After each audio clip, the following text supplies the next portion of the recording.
Lord, we cry out for more of you. We will not be silent.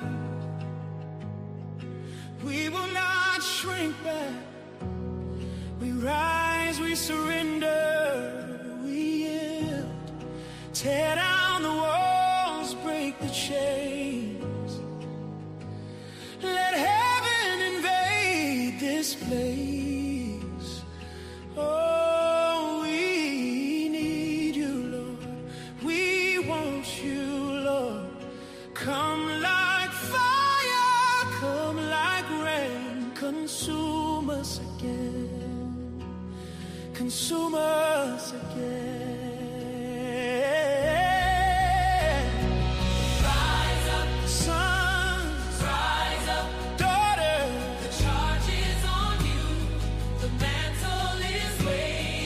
This is the season. This is the season. No more delay. No more retreat. The Spirit of God says, step into destiny. Walk into purpose. The heavens are open. Oil is flowing. I hear the Lord say, people who will not bow to fear. I am raising a remnant who will carry my name. The warriors, the builders, the prophets, those who will go where I send, those who will say yes to the charge.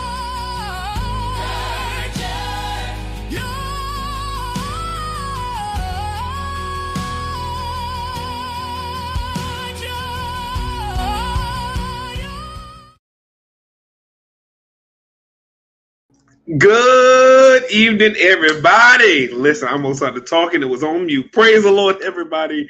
Good evening, good evening. I'm your friend and your brother, Prophet D. Lamiek, and I want to welcome you to another Emerge night. I'm so grateful to the Lord that we are coming back with another night of impartation, conversation, and revelation. And tonight is going to be good. Listen, I need you to get all your cousins, your brothers, your best friends in the room tonight, because we're going to be talking about y'all tonight. We are continuing our series of honor code, and last week we talked about the honor in relationships through the aspect of spiritual parenting and what does that look like in authority. But tonight, we're going to dive a little bit deeper about the honor relationships through brothers and sisters, spiritual parent, leadership, so many other ways in which we can be showing honor that God has required of us. And tonight, I'm so grateful that I'm not doing this by myself. I told you all month long, you're going to be seeing Emerge City leaders and team coming to have a conversation with me. They're going to be asking me some thought-provoking questions. So I'm going to be on the hot seat tonight. And so I just want to welcome you in. I want you to tag a friend. If y'all can do me a favor before we jump into tonight, I need you to tag at least 2 to 3 people and tell them to get in the room. Let's have a conversation. Listen, bring your dinner, get all that good food, get that good, all that, and sit down and let's have a conversation tonight about the honor and relationships. And tonight, who's going to be leading our conversation? He is one of the ones found on our family team here at Emerge City. Y'all see him on live with me before. I have an honor to call him a son in the gospel. I have an honor to walk alongside with him and those others that serve here at Emerge City. And so without further ado, let's bring up the wonderful, the incomparable Ante. He's gonna come on up now. Wow, here we go. See, it was acting up tonight. He wanted to act up tonight. Good evening, great sir. How are you feeling? Grace and peace, spiritual father of mine. Grace and peace. I'm feeling pretty good. How about yourself? Listen, I'm excited about tonight, but I'm a little nervous because anybody knows you. You're gonna ask a lot of questions tonight. He is the question extraordinaire, and tonight, no, we're gonna have a good conversation. I'm excited because I believe that this is something that, as we just said behind the scenes, that I believe we're going to tackle a lot of things that we don't talk about generally in church, but Yeah. that we need to discuss. And so I'm excited. I'm excited. Can you just tell the people what they're going to be in tune for tonight before you start throwing questions at me? And I got to get on this hot seat. And the people get to tag people in a few minutes. But just tell them what we're going to be really talking about tonight from your perspective. All right, grace and peace, everybody. So what we're going to be talking about tonight was more likely is going to be about how does honor look in relationships. There's a lot of times where we focus a lot on the aspect of the spiritual parent and the child, right? Or the child unto the parent. Children must honor your mother and father. But we're going to also talk about tonight what does it look like when the parent has to honor their children? Friends honoring friends, whether one is leading them, whether they're walking hand in hand. Leaders honoring other leaders, whether they're at odds or they're together. What does that look like? Because honor doesn't just go away just simply because you're in a certain position or you're in a certain space. And I'm getting ahead of myself, but basically, that's just what we're Because going you to be said talking a about big, tonight. because you said a big one. Honor even when we're not on the same page. On the same page. Yeah. We mistake that thing a lot. So that's what you're in tune for tonight. So if you have questions, I'll be looking as we're talking. Please drop them in the comments. Apostle is here to answer all of them. So please, if you got questions, drop them in there. But we have some questions that's going to get us started. So I call them the number of completion because there's 7 of them. But we're going to see if we're going to make it through all areas tonight. I gotta get my physical Bible out because I feel like you. I feel like you about to do a doozy on it. As Adonna said, let's get to it. Good evening, Heston. Good evening, Marquita. Good evening, Hello, wife. my wife, Prophetess. Your wife and my future wife are on here, so let's give them greetings before we both get come. Hello, wife. Hello, Madre. Hi, everyone. Hey, Marquita. Listen, but Hey. I'm gonna let you start off, and I'm following your lead tonight. Let's jump into it. Roger that, pops. All right. So the first thing we're going to talk about, or the first theme, or what have you, is the boundary between influence and control. There's a lot of times where influence and control can go hand in hand, whether we are guiding, following, or walking side by side. How do we discern the exact line between offering wisdom that refines the other person and exerting a level of control that might stifle the unique path God has designed for them? I think that you said something with influence and control. Control is trying to enforce authority that has not been received. When I'm trying to control you, number one, I am trying to manipulate or overthrow an authority that either I've been given because one is subjective to it. Number two, it's insecurity within me. And Mhm. then number three, it just looks like honestly that I just see the power I can possess because there's something I'm benefiting from. A lot of times when someone's wanting control over someone, rather than letting the organic nature of relationship or influence happen, it is watch this. I don't want someone to have their own mind. One of the things that we have to do this, and I kind of talked about it last week, when people want to start talking about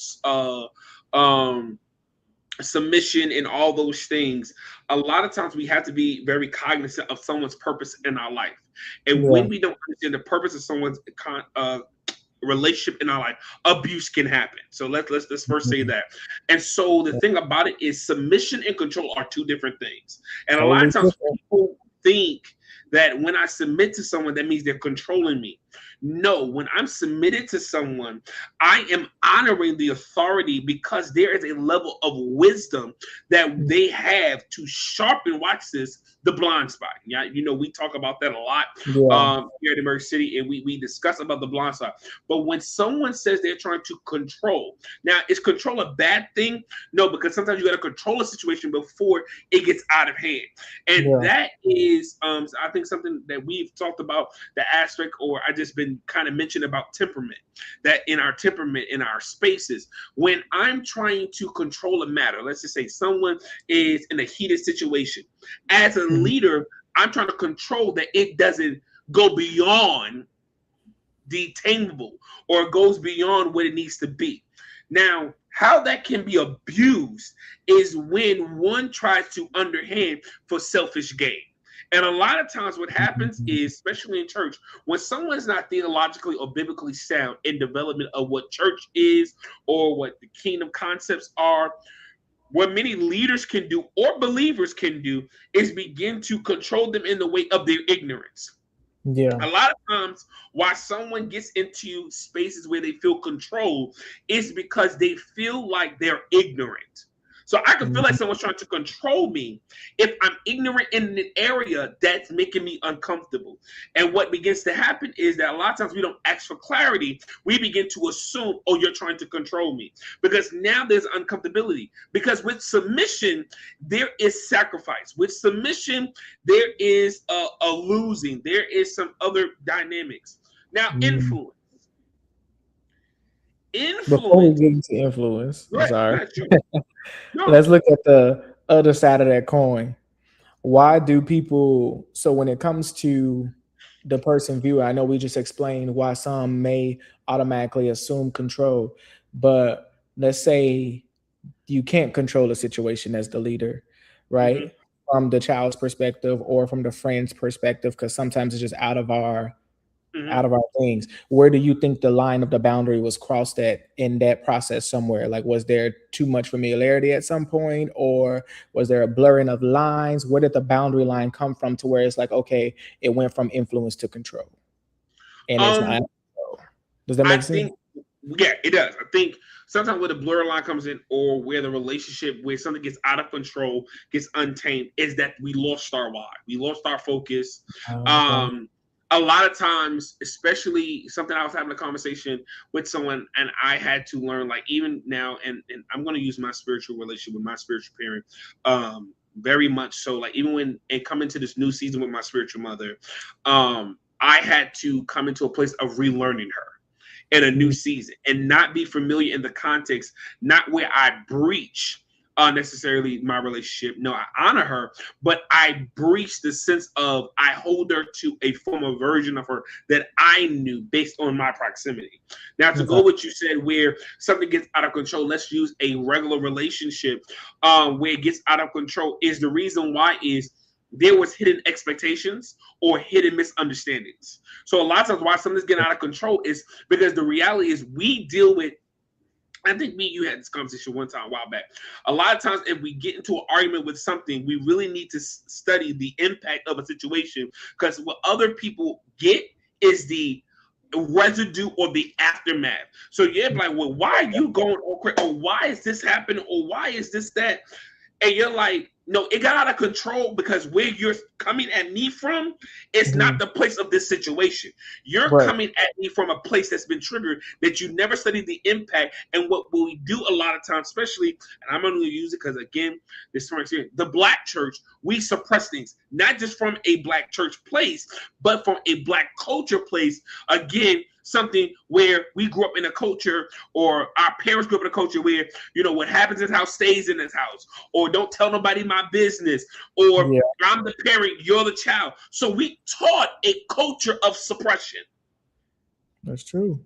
So a lot of times what happened in the church, and I think I said it last week, the chaos in the world started in the house. So we want to control the house, and we want to control like things in the church. We got to deal with the function of the house, and that's one of the outlines we have to break is suppression.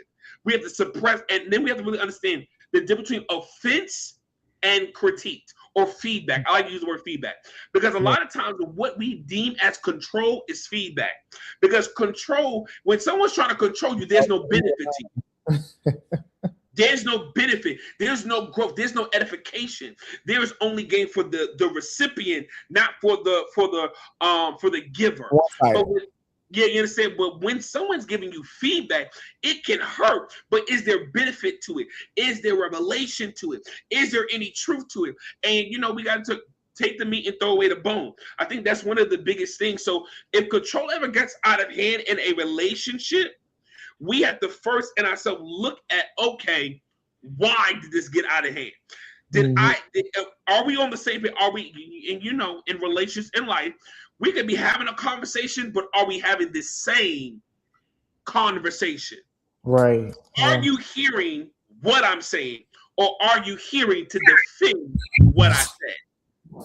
Yeah. That's Like, are good. you trying to combat against what I said to you, or are you really listening to understand I'm not attacking you? And a lot of times in the church, We don't know this sense of honor, what we're talking about. We don't know rebuke. We don't know these things. So a lot of times when it comes to when something gets out of hand, it's not necessarily because familiarity kicked in. It might come in because we haven't healed. Or addressed. You understand? And so I'm coming into relationships. Watch this. Damaged. I'm giving you slighted clean slate. I know that's that bad English, but you normally say, "Oh, I'm giving you a clean slate." The reality is, you give somebody a clean slate when they do something that someone else did that they never repaired, and they don't get the backlash of what other people did. Yeah. Okay. That's how you heal. And I think sometimes in church we have not been taught because we don't really deal with emotional intelligence, emotional healing. We deal with this spiritual. We push through. The reality is this: if something gets out of hand, uncontrollable, how do we evaluate the situation? Why did we get here? What was misunderstood? And the reality is now coming to, like, if there was familiarity, how do we repair it? Like, that familiarity, I think this is one of the things that church, especially leaders, we don't think Christians can hurt us. Like reality, like real talk. When a Christian hurt us, we think the world comes in there. I can't believe you. You're not acting like a child of God. That's the first thing. Because in our mind, we have had, and I feel my help right here, a hidden burden of perfection to someone. And sometimes we have a hidden perfection even to ourselves when we mess up, not because of childhood, not even because of upbringing, not because of trauma, because we know we serve a perfect God. And when we say we strive to be like Jesus, we are not looking for the nature of his character. We're looking at the nature of his perfection. And we have to realize we'll never be perfect. But if we look to be blameless, which is not looking to make fault, then we'll have his character. And understand, even when we have trials and tribulations, this doesn't mean detriment to a relationship. That just because we have an offense, just because something got out of control, it doesn't mean that it's over. It doesn't mean the season is up. It doesn't mean I need to run. It doesn't mean, what, God, this is you. No, you got to deal with, are you trying to get the nature of Christ or reach a hidden expectation of perfection that you'll never reach? But reality is we have done it as a church, rather teaching how to live the character of Christ and not the perfection of Christ, because that we cannot reach, but we can reach his nature. So you getting ahead of us. I knew you were a curveball, so I had to be prepared. But no, I think that's the reality. We're not talking. I'm glad you asked it about the conflict. Yeah, it is the reality. And it's because you have brought up something, you know what I'm saying? We are so offended by church people where everywhere you look, when something happens with a church person, look at the media, for example. We all use social media. We use Facebook, X, Instagram, everything. When a leader falls publicly, it's totally different than even when a celebrity falls publicly. There's a total different set of rules and standards in which they are judged by, or which they are looked at a specific lens through. And it's like, you're supposed to be this standard of perfection. Why do you think that culture was developed, and how does that affect honor? And is it even repairable after being in it for so long? You're asking a very triggering question, because this goes back to slavery. We want to be perfect so that we won't get whipped. Wow. And the only way we could navigate getting whipped was through our faith. Yeah. So when I think I messed up, we realize grandma, great-great-grandma, somebody pray for me, those traditional songs, that how I got over and all those things. We were taught through a slavery mindset and many concepts how to have faith. But that was to never get someone upset, because at the sense of not being perfect, you were hanged. I feel my help right here.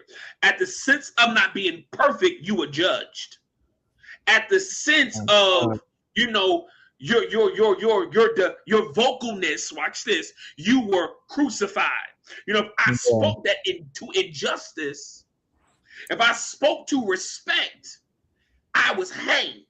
So now a black society feels anytime that I don't reach perfection, subconsciously, we've been taught that we're going to get chastisement. That we taught our kids, when you go outside, don't wake the white man mad. Let's talk about it. When we go outside, you gotta walk this way, talk this way, act this way. Because if not, you're gonna get some trouble. Trouble gonna come to you. And then when you didn't do right by that generation in the 50s and the 60s, guess what? You were beat because you knew that you gonna bring retribution to this household. So I'm gonna beat you from it. So we never taught that life is a mess up. But then what we did, we took them to church. And we covered it, and we never addressed. We never had a conversation because we were never able to have a space to say, well, what do I do when I never get it right? We never had that conversation because we were trying to meet the perfectionism rather than the character. And this is where we get people like a Malcolm X and that was spoke about character and the nature of an individual. Then we get, Martin Luther King, who spoke about, we're not judging by the color of our skin, but the content, of our character. Yeah, again, all of that, because when we look at the honor, watch this, it's not a color. Honor is not a denomination. Honor is not a title. Honor is a stance of a person. Yeah. And so when I don't, that's why for us, even when we are, born in sin, shaped in iniquity, that's why when we sin, we don't run to Jesus, we run from him. Oh my God. Because we are thinking that when we sin, we are having a slave mentality rather than going to for restoration and clarity and guidance and wisdom. We run to and stay in a way because the thing about, watch this, we're still living under Adam's guilt. Yeah. Even though we've been bought with the blood, and we still have that mentality like, Adam, let me run and hide. Because anytime I mess up, I'm afraid. But God shows us through Adam that, yes, I'm not mad at you for messing up. Not taking accountability. I hate you because you don't take accountability. Yeah. When you look at Genesis, the Lord, he says, Adam, where art thou? He said, I'm naked. He said, who told you you were naked? What was the next line? I said, the woman you gave me. Shift and blame. See, the thing about it is that lack of accountability. When you know when you can really have honor or respect, or you honor a relationship, that even if someone else is wrong, but you have fault in that, you're not trying to justify your behavior because of theirs.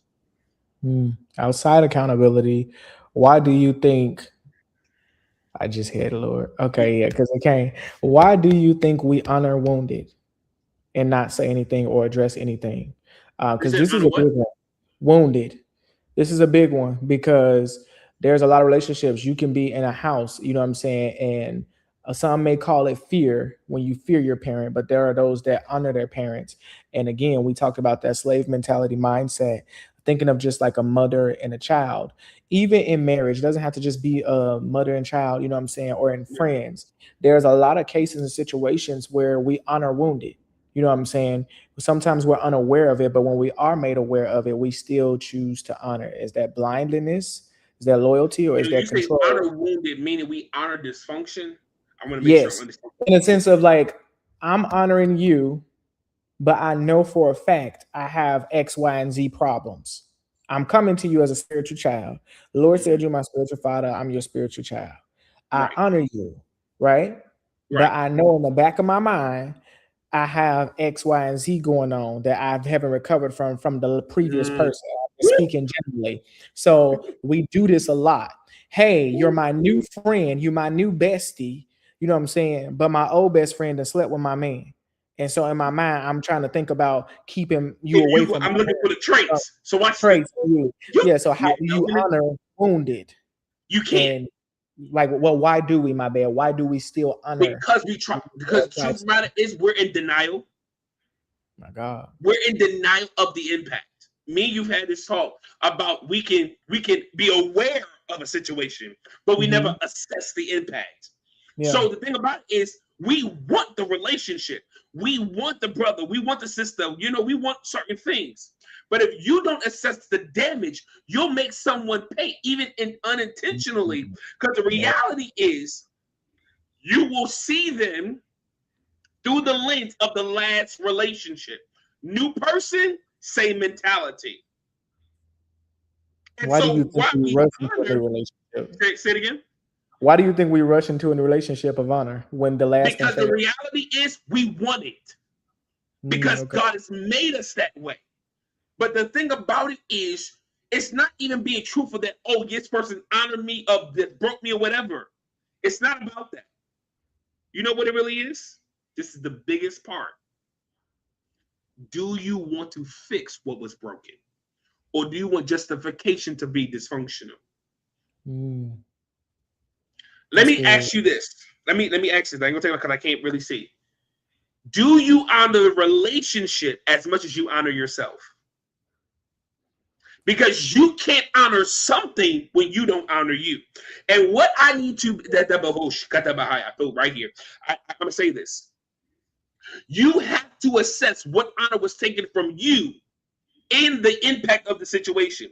What made you feel about yourself? What it did. Because a lot of times when we go through traumas and experiences in our life, it takes a level of identity. It takes a level of perspective. It takes a level of certain things.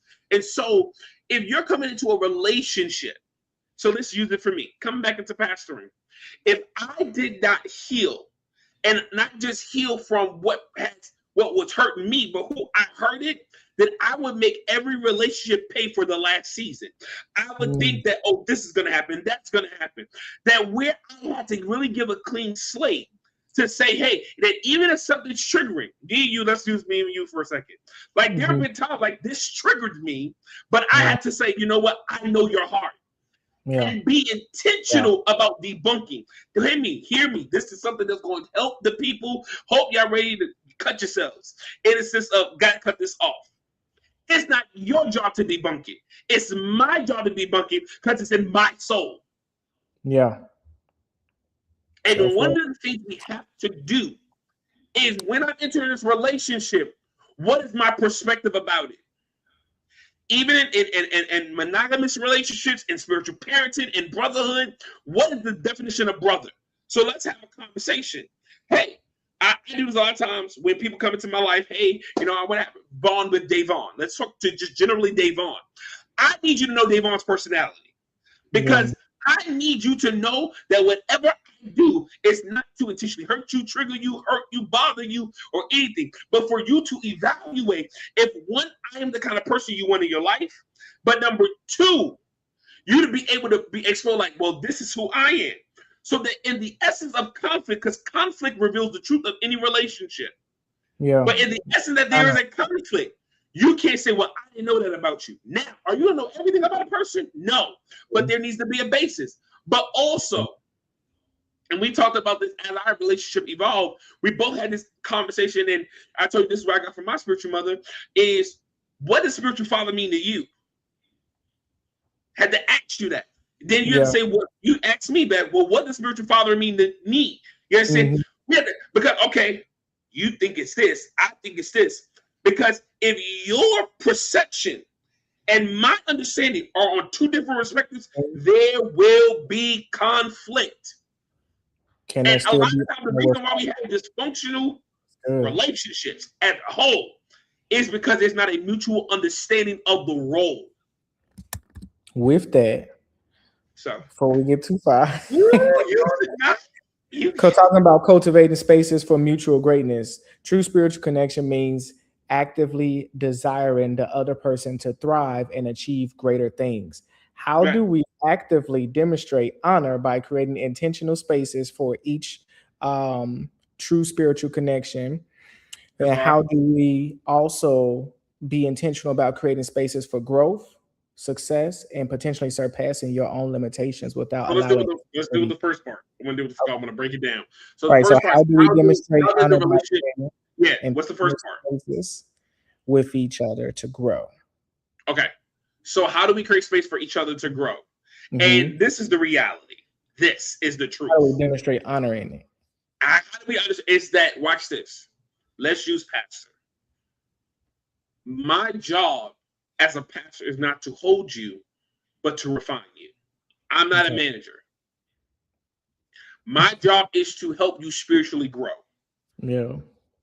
Give you wisdom. So it's to give you hard truth, but not be offended if you don't listen.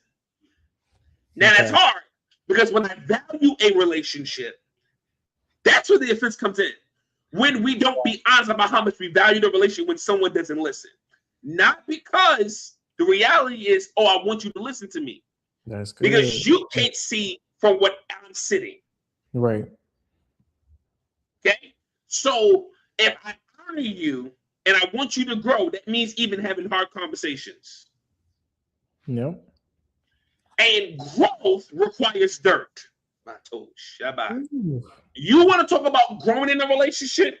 How much dirt can be happening in that relationship? Right. That's I'm gonna get you after this because I'm telling you, you are pulling something, and it's all right. It's all right because you help the people tonight. We talk about we want growth in a relationship. Let's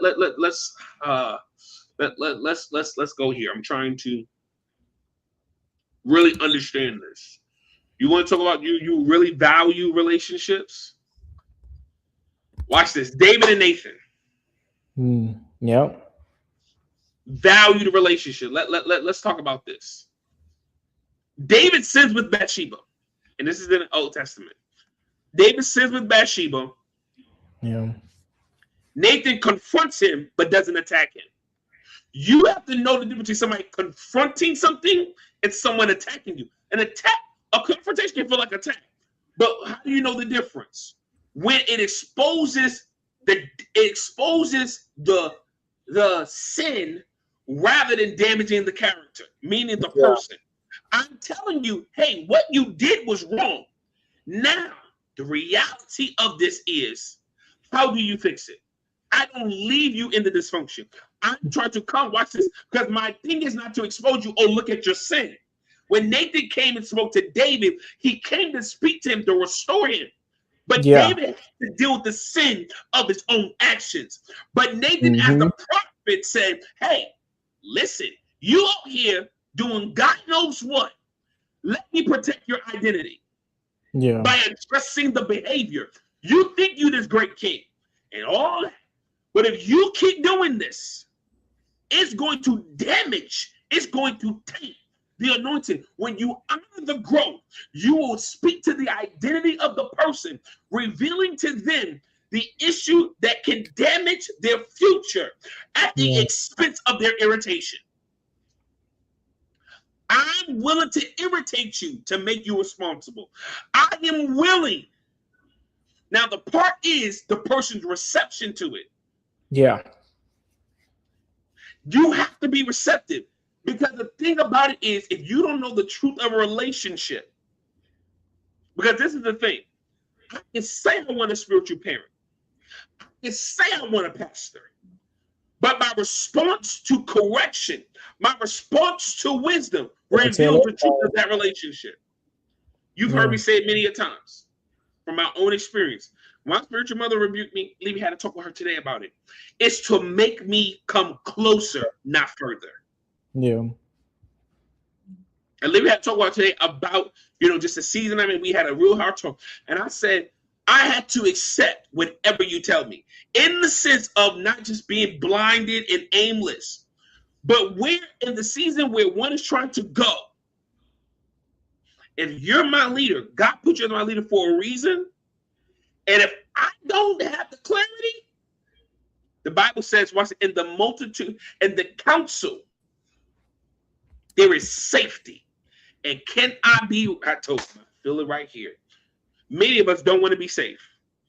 The reason why we cannot honor relationships is because we have to do with two things: the spirit of pride and our rebellion. Yeah.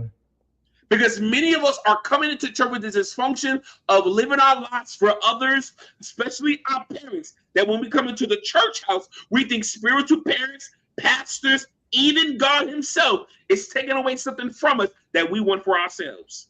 We have not come to terms with the will of God for our life. So even when the will of God puts us in spaces and places to bring out his will for us, we are bucking up to the relations, brothers, friends, pastors, all of that. Because the reality is we have not come into alignment with God's will. Yeah. And And those which relationships, come on. those relationships serve no purpose because I want you to tell me what I want to hear. It's like Micah when he had to give the prophetic word. The king said, "Well, let me go on." And Micah said, "I can't give you what everybody's about to give you." Right. That thing about it. Watch this.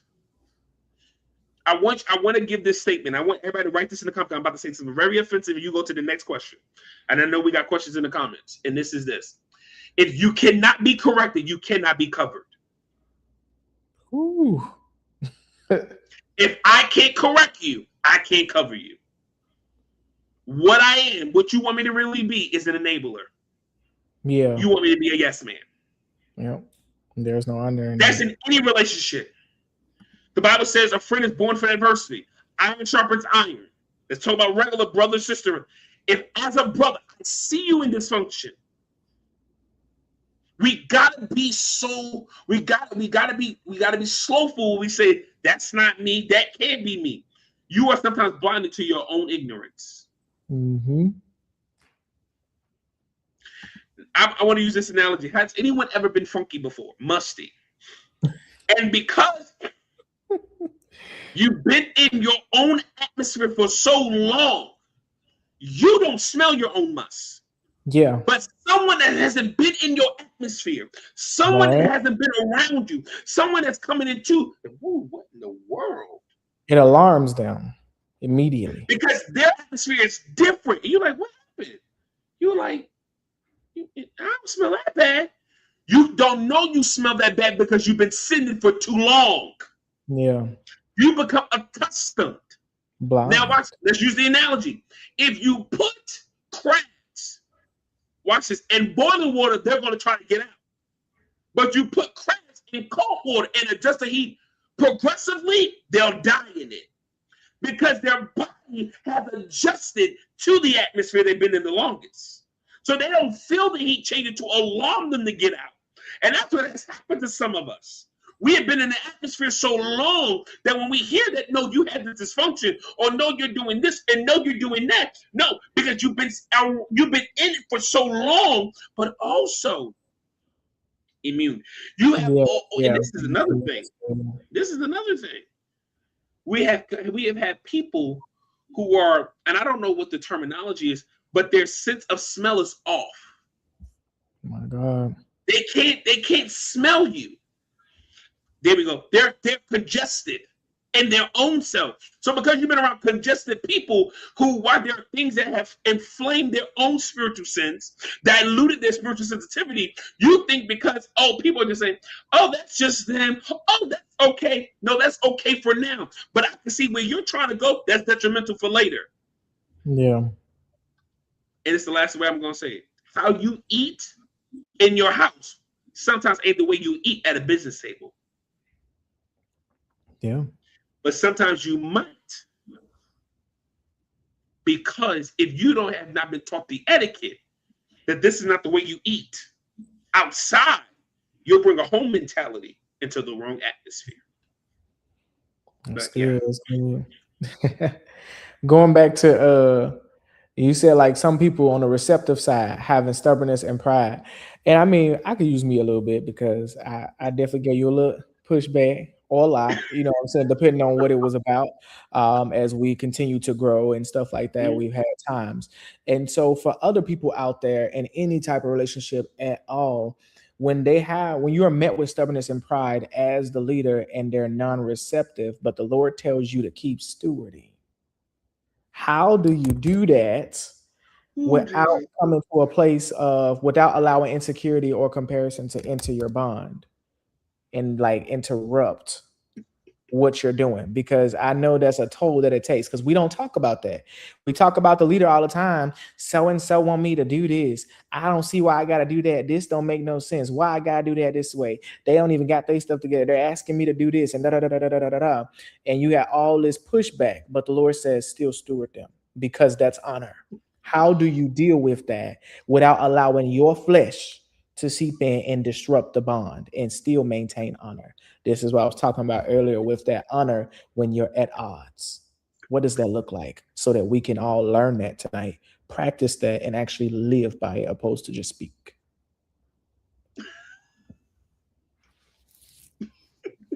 Y'all gotta give me a second because he asked him and he know I'm about to go. Jesus, the reality is Deontay old Fincher. I'm gonna call you on that. I'm just gonna say that. Deuce, to say that, to answer that question, this takes maturity of a leader. What does that look like? I have to understand that even when you have an off day, watch this. This is the number one thing. I might be your spiritual father, but I'm someone's son. Okay. Wow, that's good. That's good. So a lot of times, and you know, I've said this with you in our conversations, I handle you sometimes in a space from a place of where, like, hey, that was you too. Like, even if, and there's been times we being transparent, like there's been times I've said something you didn't see it at first, or you'll be like, why you didn't say something earlier? And I'm like, well, your response, or or I could have said something the wrong way, or my tone, it led left.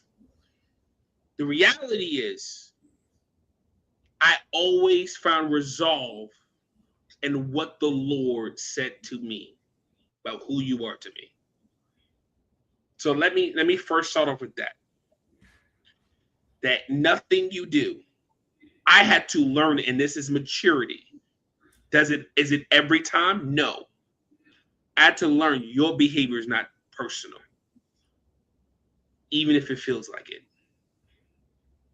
That's good. Even if I feel like, is he doing this to me? Is I doing something wrong? Am I missing God? Because again, our responses, we're human. So I'm like, God, did I miss you? Because we think as leaders that every time we say something, they're just going to listen. No. Because leader, you don't always listen. Yeah. So, like, that's we have to kill that theology. Then also, how do you keep stewarding? Because I don't look at you for your now. Explain. Like, even in the hard moments, I had to see and sit when I was in his shoes what happened. But look at me now. And look at, okay, where's he going? What's happening? We had a conversation, and I was like, you're not doing nothing wrong. It's your prophetic, and I have to know how to also speak wisdom. Again, not speak to the issue, speak to the resolve. And my job is, again, not to manage you. My job is to give a wisdom. Yeah. And so when it comes to leaders, like when you can see somebody with, it's like, and this is another thing. I don't handle every member, every spiritual child the same. I'm going to say this to leaders. Every person I pastor is not my spiritual child. And on the flip coin, everybody that has friends can't talk to them all the same. So you can't have a relationship. Right. My 5 boys, I learned that with them. So also how I learned how to pastor, because my 4, you know, all of them are different. Jesus God. All of them are different. So some are, what are you doing? Some is like, hey, I gotta say, hey. Some is like, now if you don't get up, you got to do a little threat. A little threat. I'm talking to you. No little threat. Not because, again, personality. I had to learn, but as a leader, from the leader's perspective, to find the honor is, now this is something big. Your the Lord gives me insight, revelation, and if the Lord tells me to tell you something and you don't listen, I have to realize you're dishonoring God, not me. Exactly. That's what I was trying to get But, to. and that's why I did not take it personal. Like, ooh, because this is a big thing for leaders. Hmm. You can't save them from everything. And on the flip side of that, real quick, Marquita had said, "What about from the perspective of the ones of us being parented, mentored, and pastored? All right, let From me. that, Oof. from Okay, that, go ahead. Go ahead. from that perspective, Marquita, I would say honestly, you have to deal with the ideology of making them your hero. We make them our heroes so much, our pastors, our mentors.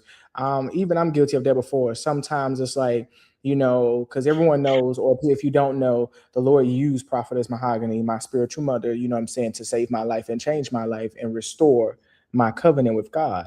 But I also had to understand that she is a conduit of the anointing that comes through her. She's not the one that did the work, he did the work through her.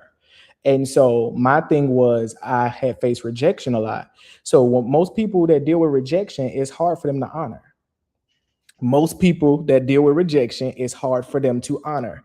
Why? Because that rejection puts them in a place where it's like, I want to be saved, I want to be chased, I want to be sought after. And so you're not even thinking about what the leader has going on. You're not thinking about these things. Madre, I literally want to put you on blast a little bit. You know what I'm saying? She said, one thing my madre always said, you know what I'm saying? She said, I realized, she told me, she said, she realized something. She said, everybody gonna call up on you. They don't care what you got going on. And that's true. Marquita, that's what we be doing from our perspective. We don't be caring what the leader have going on, but we be expect them to be perfect, ready, available, in the right attitude, right mind, right clothes, right timing, everything when we call on them. And that's just not realistic because it's just like, how am I supposed to expect you to have your life together and tell you that's like me saying you better show up for me, but you ain't show up for yourself. You better be there to help me through this, but you didn't help yourself. You ain't even think about it yourself first. You immediately thought my hero. You got to save me because you're a child of God. You got to save me because you're the leader that God has placed in my life. This is your responsibility. No, it's God's responsibility. He's using that person, and it is your responsibility to go to God through that person. You always have to remember, and he said it, it's the honor that you're vowing with God, not the person. And I believe, just to start to answer that question, 'cause I know Apostle got more stuff to say, Marquita, but from our perspective, the sons, just speaking from experience and from what I've seen with my own two eyes, is because we have to kill this ideation or ideology of wanting to be saved. We have a superhero complex, so we enforce that on them. And then when they don't show up, we then give ourselves probable cause to be like, see, they all the same. None of them ain't gonna ever help me. I'm by myself. When really you're surrounded by love. And when really you're surrounded by everything that you need, but sometimes we won't be able to see that because again, when he talked about sitting in your own mess, blinded, with blindness, nose blind. When you can't smell yourself, you're nose blind. But the main thing that popped in my head was when somebody first walk up, it's alarming to them. Like me, y'all know me. If I smell somebody that stink, my nose go up quick. What's going on? I'm gonna politely pull them to the side like I always do after a while and see how they're doing. Because if you're somewhere assaulting somebody's nose, I'm not looking at how you smell. I'm looking at how your spirit smell. What's really going on that you're not talking about, right? It starts with us being aware of our situations. What are we dealing with? If you're dealing with rejection, if you're dealing with depression, if you're dealing with these things, from our perspective, we have to lay those at the feet of God before we go to who God sent. If not, we're making them a God. When I say hero complex, that's what I'm saying. You're making the God out of the person God has sent, and you're replacing God with them. And so when they let you down, God lets you down. And this is why my madre talks about it all the time. The first thing everybody drops when something go bad, especially when you being mentored, pastored, or led, is church, or is God, is the vision, is the ministry. To say this, to build what you said, and I want to say that took a lot to be vulnerable. That took a lot, and I commend you um, because I think one of the times we don't ever be honest that we could, I think I talked about last. We are the leak. We're causing. And you said something about the leader. They're going through dysfunction. We're going through dysfunction. We got our own issues, but we're so insensitive because the truth of the matter is, and going back to what you said about we want saving, it's not just even the leader we want saving. We want God always. That's why He's always in a saving aspect. We don't ever go to a deep of maturity because I want to be saved. Because the reality is, and I'm about to say something, it's not that you want God to save you. You 9 times probably want that parent or that family to save you. And when you accept the reality of your life, you will put these hidden expectations on God. You put it on people, on things, and what you're doing is walking in spiritual ignorance.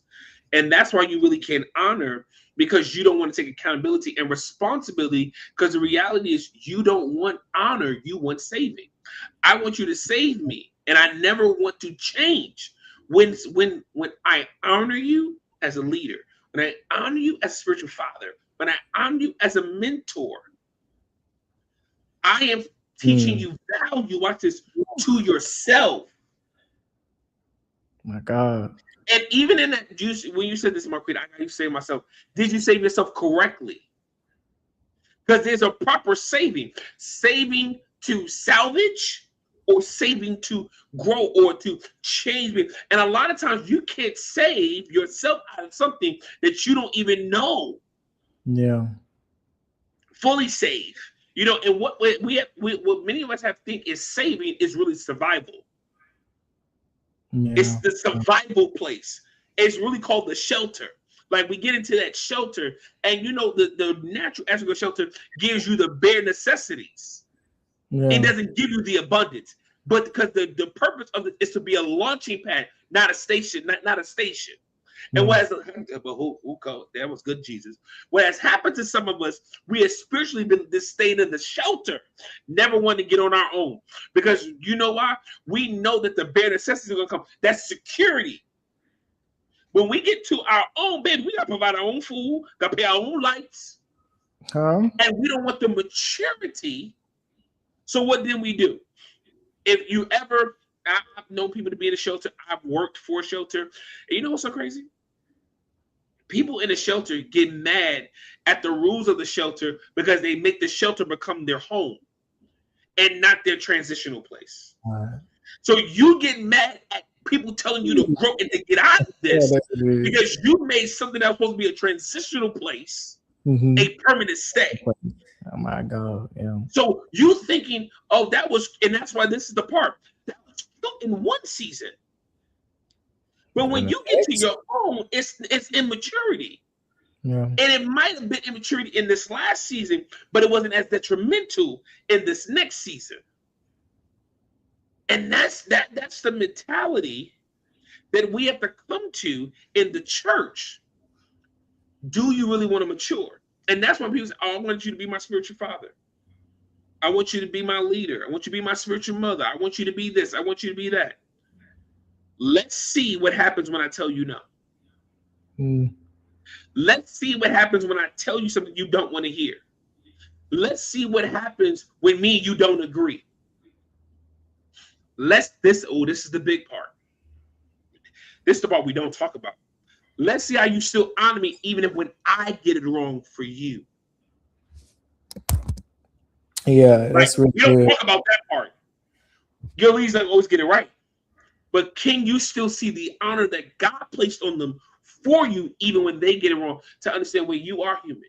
This is why the Bible says, pray for those that rule you. When you really intercede, can you discern that, like, I think it's a show that many people may know about. It's called All American. And it's a character named Khalil and Amina.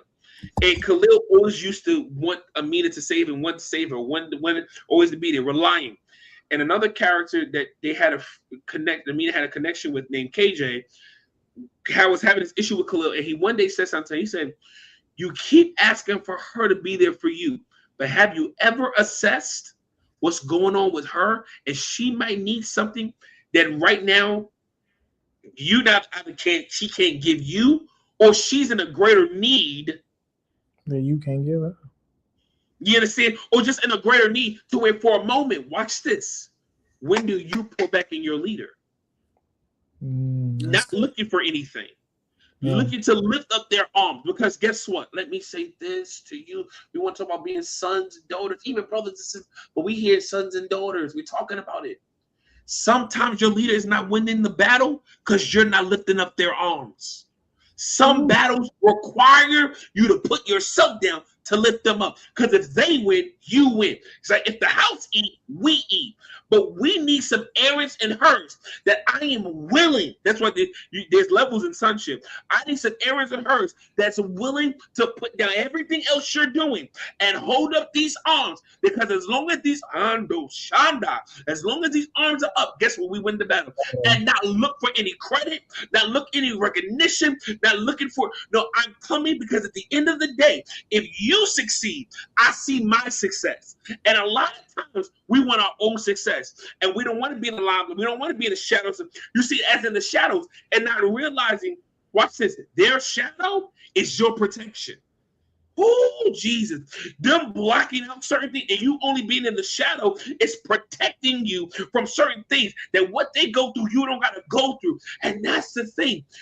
You talk about your real son or daughter, you're willing to die to a version of you and literally become the version that God has called that leader to cultivate in you that you have never seen. You are willing. Do y'all not realize when Moses was called? Y'all want to talk about sons? Let's ride right here. You want to talk about being a son? When Moses was called by God, Joshua left his household, left everything and followed. You want to talk about being a son? To the reality, you have to lose a version of you that you want to live. Jesus himself went through like, I don't want to die this way. But not my will. Your will. We didn't get to that point where you got to carry a weight, carry a life that you didn't even sign up for. You was voluntold. But God. You a son. Yeah, with that. I was gonna say real quick, like when you were talking about, yeah, that's cool. When you were talking about maturity, from our perspective too, what I can say is from like the one that's yielding. I could also say that one thing that popped in my mind immediately while you were talking was David and Saul. When Saul gave him his armor, but it didn't fit. It took a certain level of maturity, even in young David, to realize that, hey, I cannot use this, right? And understanding what you can and cannot use is very pivotal and paramount and going forth in the protection of that shadow. And a lot of people don't understand learning to be in the seat of a second, which is those that follow and lead behind. And of course, you have Elisha, and then you have the school of the prophets with Elijah, right? But being a second, he was always protected. He was always guarded. Wherever you go, I go. And then when it came time for him to get a double portion, he was close enough. He said, because if when I ascend, you must see the mantle. When you see the mantle, you grab the mantle. I think that's just like very profound, because it's like, in order for us, we want to live in this shadow space.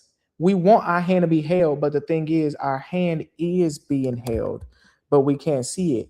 And so I'm getting into what you talked about, assigning weight beyond the agreement. We often mistakenly equate honoring someone with unwavering agreement or silent compliance. But since true biblical honor is fundamentally about assigning immense weight and value to a person, how can we practically demonstrate that we highly value the spiritual weight of the other person that the other person carries, even in moments when we completely disagree? And this is talking about from father to son, son to father, husband to wife, wife to husband, all planes. I'm gonna be honest. And as soon as you said all this, I thought about Isaac. You want to talk about glory?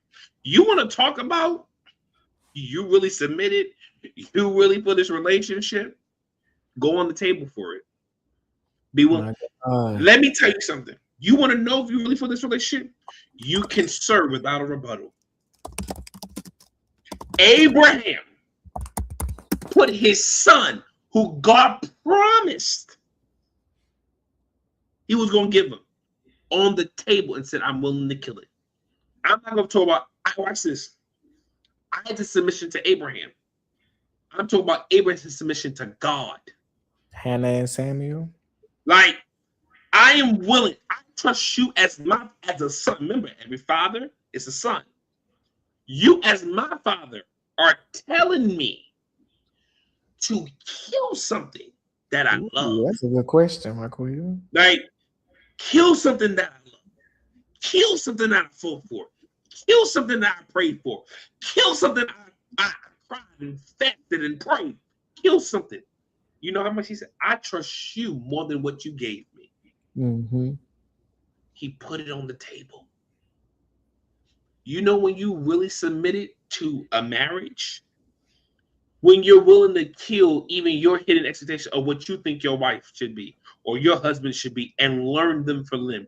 Or you like Hosea. Watch this. The Lord told him to go marry a prostitute. See, we talk about we really submitting. Well, you got to submit to a thing you don't like. Submit to a thing.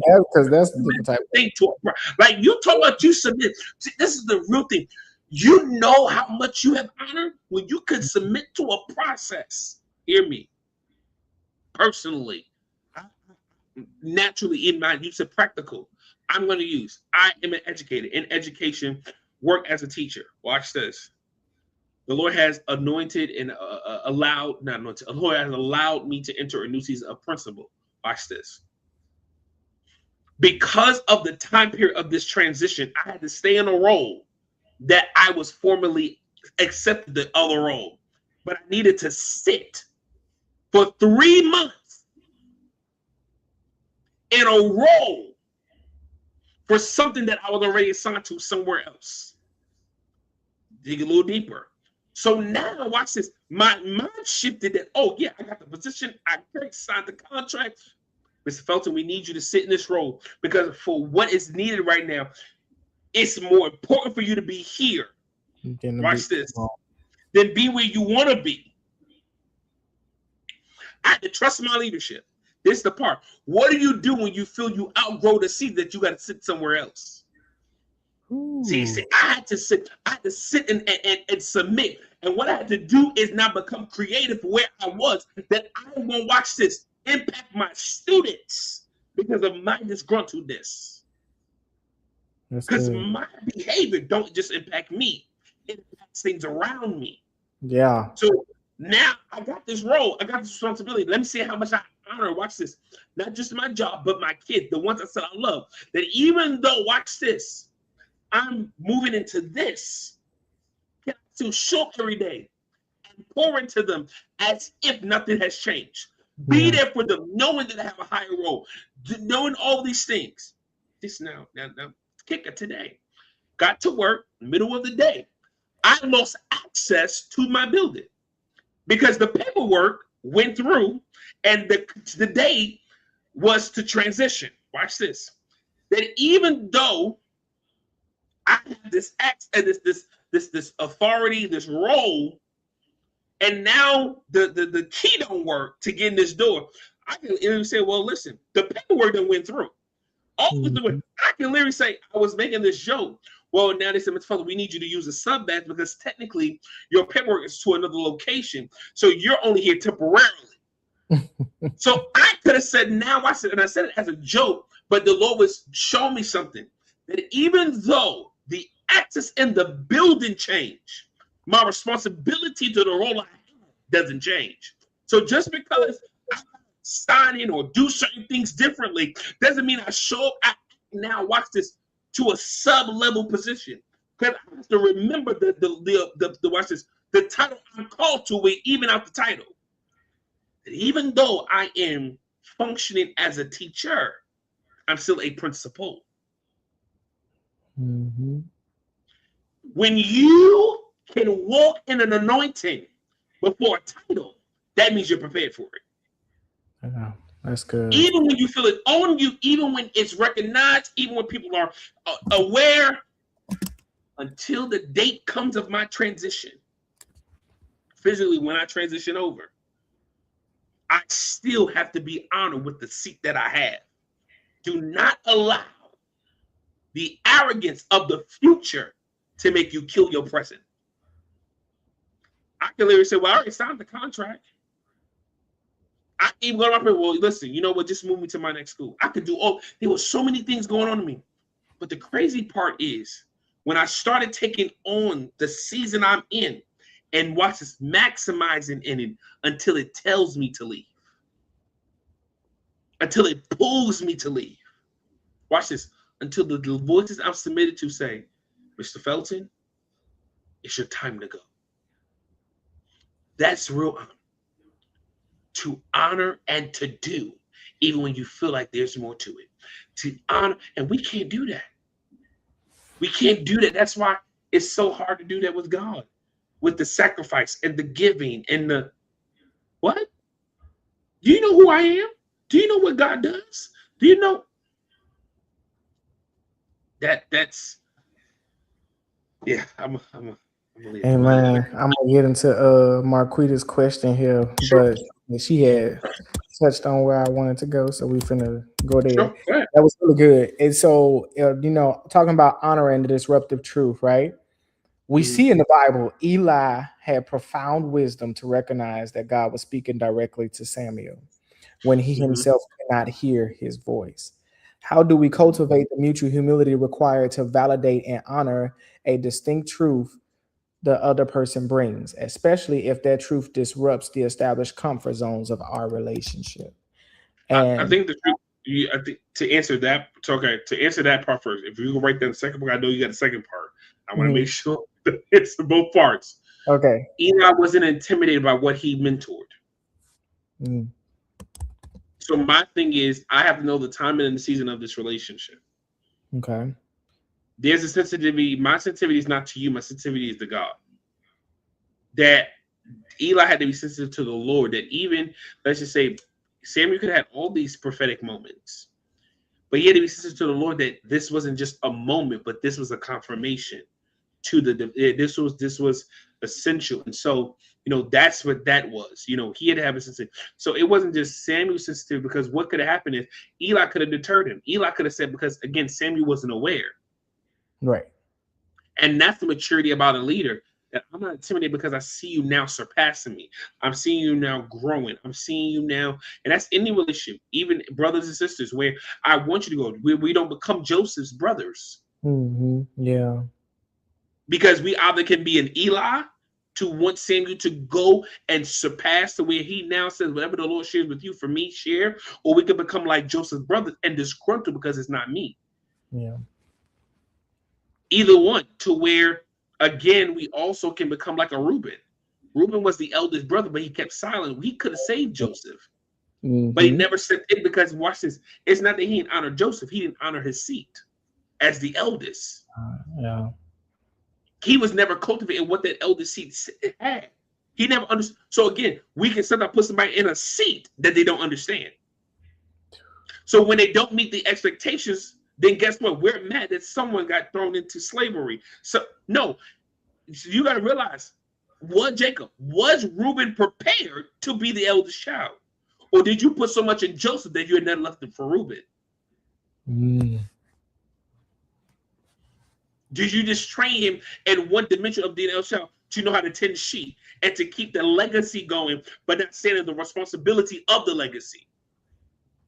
To every, and I'm glad, Prophet Mahogany literally said it, to every seat there's a responsibility. Reuben was never taught his responsibility as the eldest child. That's why, guess what? The dysfunction could have stopped for Joseph at the conversation that we need to sell our brother. We're not divided. But you could tell that there was literally insecurity in the brothers because, again, Reuben didn't step up. Joseph was saying to betrayal. But now the thing about it was, wait, what does this get us? You built a divided house. You didn't teach, watch this, you didn't teach honor, you taught tolerance. God. And we have no difference between tolerance and honor. And it can look the same, but you know the truth of it when conflict happens. Yep. How you respond. And was revealed that, watch this, Reuben, you tolerated Joseph. You tolerated him because when the truth came out, when conflict arose, you never protected him. Wow. In your seat. You said you're my brother. Then where's you born for adversity? You say you're my brother. Then where are you protecting me? You're saying my, because God says the eldest brother in the absence of the father is the father's voice. So guess what? He don't even know his father's voice. God don't hear this Bible. Well, get excited. That means he was unfamiliar to his father's voice because he never knew. He knew how to function, but he didn't know how to sit. Yeah. So, yeah. That's good. I'm gonna switch it up on you. Marquita's Go ahead. question is take us there because this is a really good question. Go So I'm gonna ahead. put it up there. She said, "Now let's say we are submitted. Ah. Let's say we are following. Mhm. We're doing exactly what we're supposed to do, right? In any Mhm. relationship across the board with your wife, your friend, whatever they are to you. Are we allowed to question those we honor? Can we bring the truth to them about their lack in character and so forth? And if so, how can you do it honorably?" That's an amazing question. Ooh. Can we question those we honor? Yes, Okay. you can. All right, I want to go here. Um, even when David was told, he shall recover all. Um, in this aspect of even questioning God, like, shall I pursue? Even when Job questioned God, questioning is not wrong. It's the spirit you do it That's good. in. Am I questioning your authority? Or am I like Nathan, questioning because there's something not adding up? And as a son, watch this. If I see my parent doing something wrong, I don't ever question them where other people can use their behavior against them. That's What good. I do is, hey, if you I tell you guys this. If you ever see me do something, have a conversation with me. It's timing, it's approach, it's watch this, it's words.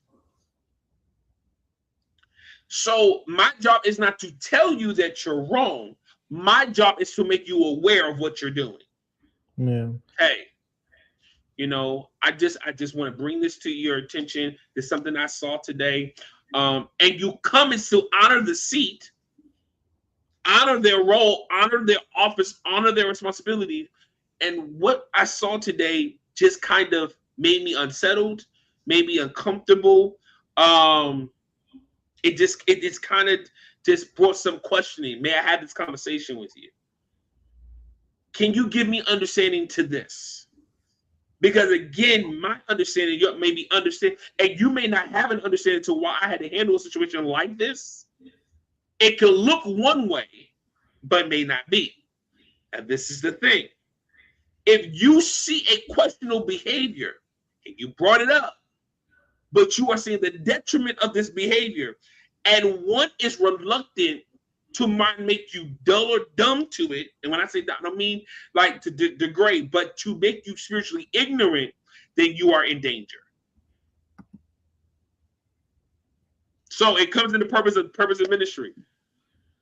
Okay, use me for a moment. Um, even to my team, I'm going to use this. There was a season, and Deontay don't laugh when I say this.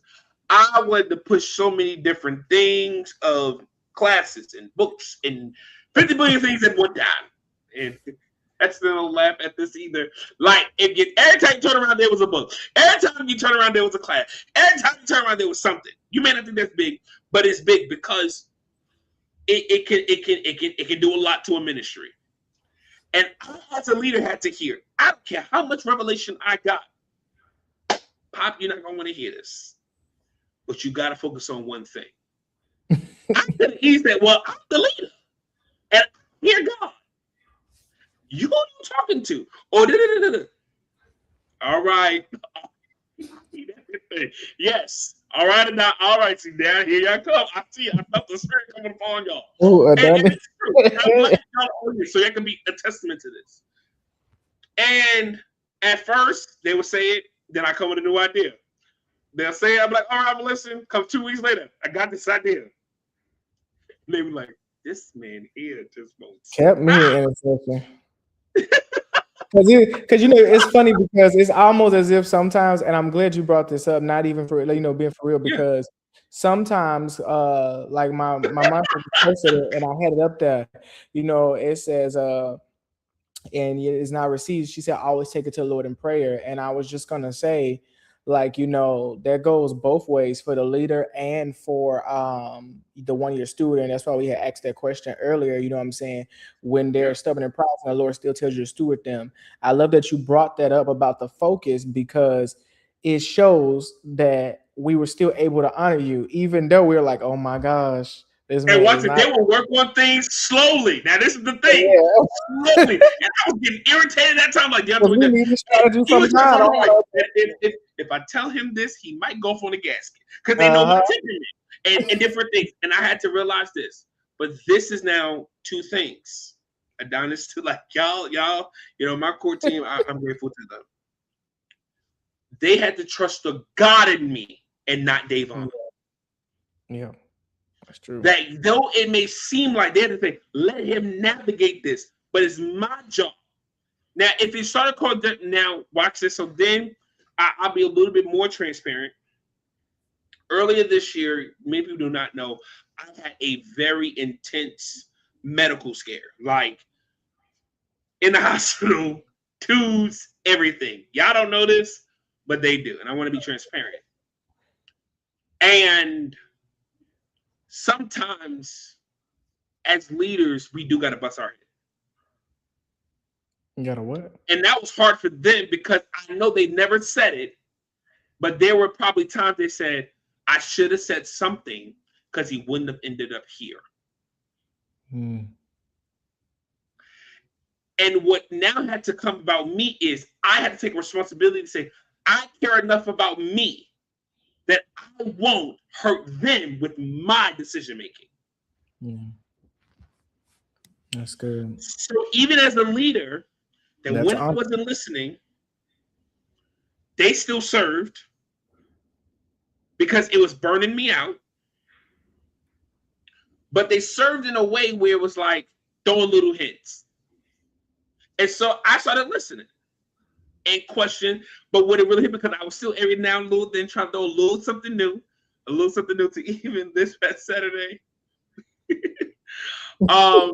My spiritual director was like, I was just writing. She's like, not another book. I said, listen, I ain't producing another book this year. I'm not doing another book. Because she was like, because I said a line, she was like, what? No more. I said, I'm not doing no more books this year. Like writing no more books. Yeah. We're gonna leave that there for another time. But just to help y'all. And reality was to go back to the question, they still served, they still threw hints, but even after I had that moment, I had to come back also. Now, this is where honor was. This is I'm gonna hear this. I had to go back and tell them sorry. I had to go back and say, you know what? Deontay did say to focus on one thing at one time. Heston did say this. Adonis did say this. My wife said that I had to give honor that I didn't listen. Why is that important in relationships? Because I had to. Because even as a father, even as a leader, that if I don't affirm you and what God may have showed you in a season where it can be very detrimental to me and others, I can either make you question God or have faith in God. Let's be honest. As a leader, I groom your faith. Now, how do you deal with that authority in any relationship, taking leader out Like of it? the truth of the matter is, like even for a husband and wife, like husband and wife, like even if a husband is acting up, a husband has to know how to say, like, listen, I was wrong. Because he has to now watch this, give back what he stole. Ooh, what he stole. Like, she has to give back what she stole. Because in my, watch this, detriment, I cause them now to question. Yeah. You understand? Like, I caused y'all to, even to recently, we was having a conversation and I had to make a decision. She was like, I ain't gonna tell you that. But Did I say this? And I had to say, you did. I did. You did say this. And I had to take the authority to say I was wrong. Yeah. See, we don't talk about this in church. We don't talk. I know this is not what the traditional conversation would be, but this is something for leaders and people that serve a leader, because you say you want to be a second. You say you want to sit there. Can you deal with the mess up? And I talked about this earlier. When the leader does wrong, Yeah. when they mess up, they're human. When they're And Eli. say it doesn't take away what the Lord said. Because if that was the case, then the Lord should have took his hand off of you. Ooh. We are so quick to throw away a leader that messed up. When I have to ask, one, did you ever really pray for the leader? And number two, were you an enabler to that leader? Because sometimes we want to now critique, say something about a leader that we never, no. I know you're dealing with health issues, but I always want to get you a Coca-Cola. But then when you on a respirator, I'm like, you shouldn't have been doing it. How can I rebuke you for something I did? Right.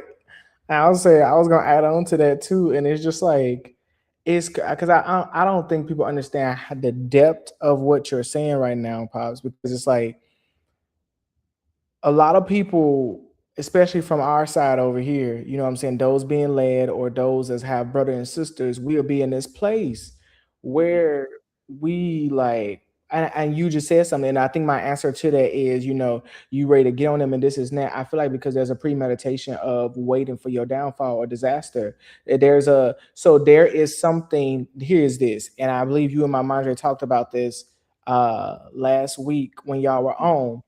You don't have to prove anything to anybody. And it's like, who are you proving something to? Because when you feel like you have to prove something to somebody, here's the thing. We always treat other people how we treat ourselves. Can I help you? We Help treat the people people out there. how Help we them. treat ourselves. You may not want to admit that. You may not think that. You be like, no, that's not true. It's true. I'm telling you from experience. I'm telling you from interacting with tons of people, and I may be young, but I'm an old head. I've had enough experience to know that you treat people how you treat yourself. And so if you are feeling like you have to prove something because the little boy or little girl in you never healed properly or weren't even taught how to heal properly, you will push these things off over the people that the Lord is placing in your life to help you. It doesn't matter if they're a leader or a brother or a sister or a friend. When you have friends and you on a relationship, you check up on that friend. It's not just a needs base, or it's not just when it benefits you. It's the genuine heart that checks up on them. And I just want to talk to that because it's like we don't think about that. We feel like, oh, we should be the ones just apologize and stuff like that. But leaders should. We grew up in this culture in church. Let's be real, where leaders will talk to you crazy at the drop of a dime and say, oh, well, you should know my heart. And you dare not say nothing crazy back. And that does put people in a place where you just spoke to something very vital. You can either affirm us in God or pull us away from him. And that's almost like looking at the scripture. If you cause any one of my little ones, because we're still his children, you are the shepherd, cause any of my little ones to sin, it'd be better to what? Tie a chain around your neck and get an anchor and jump into the deepest depths of the sea. It'd be better if you was dead, suicide, if you cause them to pull away from me.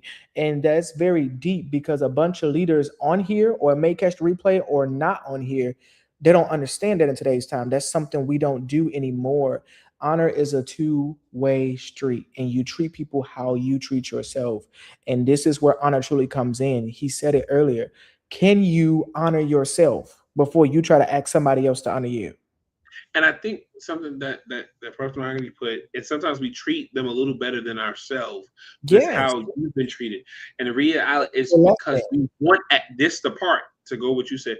We also got to be honest with the hidden motive. We want you to affirm me in something. Yeah. And when you don't meet the ethic of affirmation, then I think you rejected me. But Mhm. I can't affirm you in something that's dysfunctional. Yeah. My job is to bring maturity to your life, and I think that's any relationship. A relationship, That's good. honor, and that's a reality. I think, Yeah. and I think this is the part that even when there's disgruntled, even when there's hardship in a relationship, even when there's conflict, you can't don't change up your language. Don't Yeah. change up your behavior. You have to become more intentional because what the enemy is looking for is the leak of that relationship. Yeah. That you have to become more intentional. That if something goes left and something happens, or like you have to find why are we doing this? You have to find the why. You gotta regroup. You gotta see, okay, how do we not happen again? Assess yourself. And this is the biggest thing to any leader that's serving others. Deal with where you are, so that you can properly deal with those who you're leading. Because if you don't assess who you are, you'll have a hidden expectation, burden, problems. And those that serve a leader, assess and where you are with your leader. And when I say that, assess it, it's like I want them to show up for me, but have I been showing up for them? Mm. Um, what season are they in? How does showing up for me in this season look? Because in each season it looks different.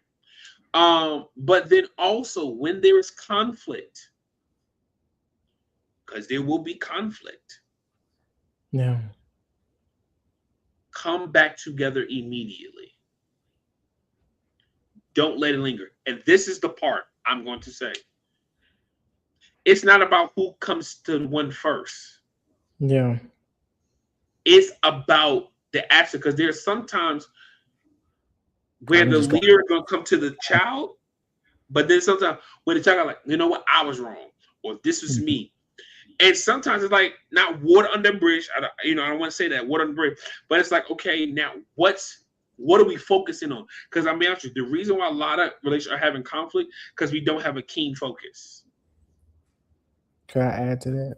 Sure, The reason why a lot of these relationships don't have honor as well is because we don't understand that every relationship is a covenant. that is the truth. We treat them like they're subject to be replaced, reanalyzed, removed. And then you wonder why you so damaged. We wonder why we're so broken. We wonder why rejection always finds us. You know what I'm saying? Why loneliness always finds us. It's because we're not understanding that these relationships are covenants. And God is a covenant keeping God. So if He gave you the covenant, let's say this, some of the covenants you're in are not going to be permanent.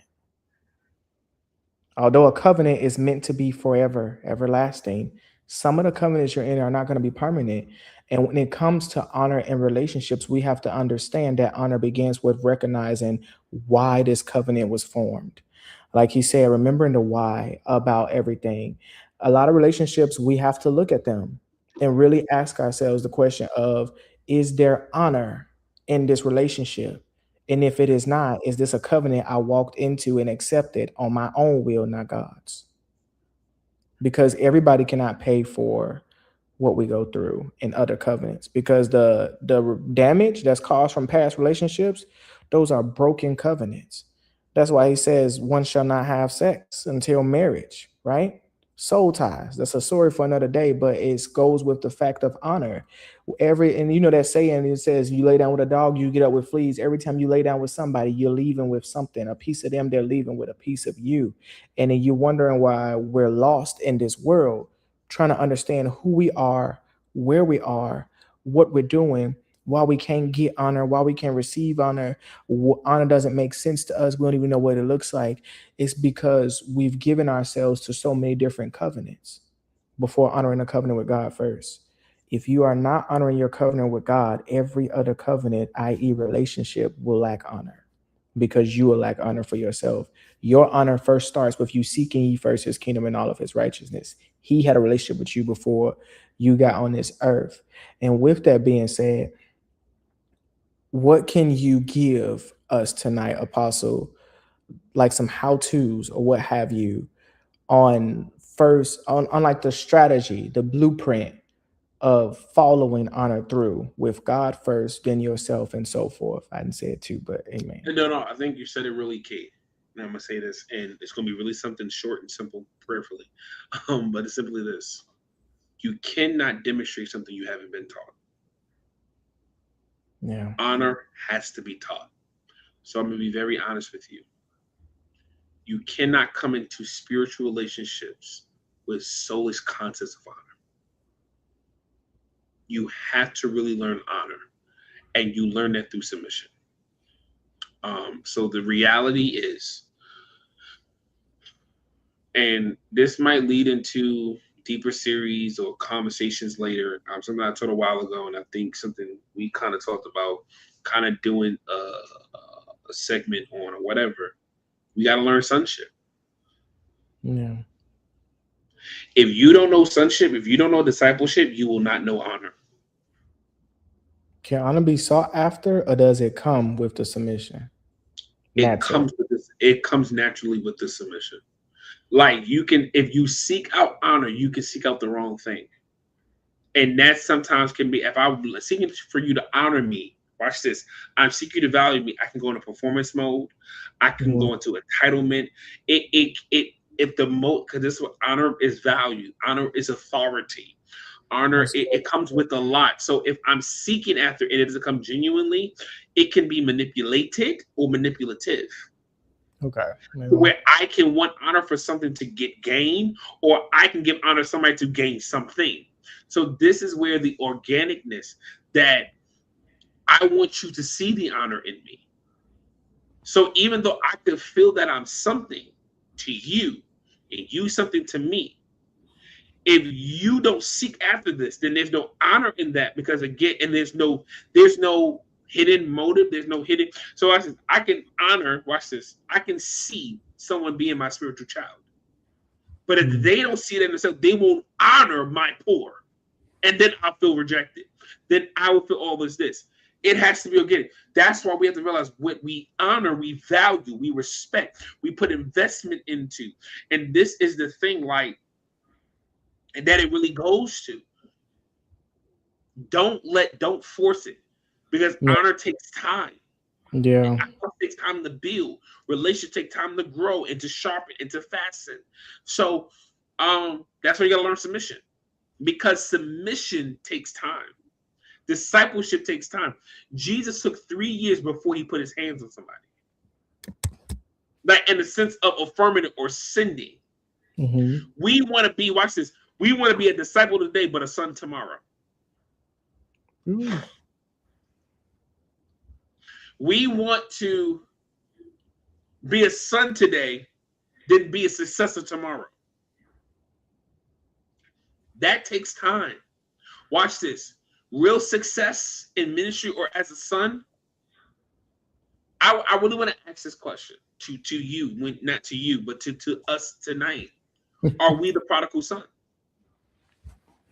My God. Are we asking for something before something dies? The son asking the father for his riches before he transitioned was saying, hurry up and die because you ain't die fast enough. It was dishonoring to ask for the inheritance before the father dies, because that was for your reign. And then the reality is you're asking for something before the season, because the reality is you're not even the next in line. Your brother is. Unless the father chooses another son or changes the law. So you're trying to, watch this, when you don't properly submit, you are trying to cause disruption to God's order. And you got to deal with God. Yes, you do. And that's why he got to the part where he said, wait, even the slaves in my father's house eat better than this. You got so low that you was eating beneath the slave. Because the reality is we have to deal with, watch this, the silent expectation we have for our leaders. The silent expectation we have for our husbands and wives. The silent expectation we got for our brothers and our sisters. That we have not addressed for, watching our family dysfunction. Yeah. You understand? Our, like, your hidden attention. Well, why you are a leader? Why are you a husband? Are you leading from rejection, or are you leading from assignment? Yeah. Because if you're leading from rejection, you have an expectation of your sons and daughters that they shouldn't be fulfilling. And this is where it gets convoluted, as my wife loves to say, it gets convoluted. Because the reality is this. I'm about to say something really hard. And I'm just going to look at you when I say it. Because I don't want the people to get offended. I want to look at the comments. Have we made the right decisions with the relationships and the role that they should serve? Mm, Because you may have the right, you may, you may know the, you may know the role, but you may put the wrong person in the seat. yeah, Because this how do you know that, prophet? I've done And it you shall know them by the fruit. by their fruit. Yeah, I've done that before.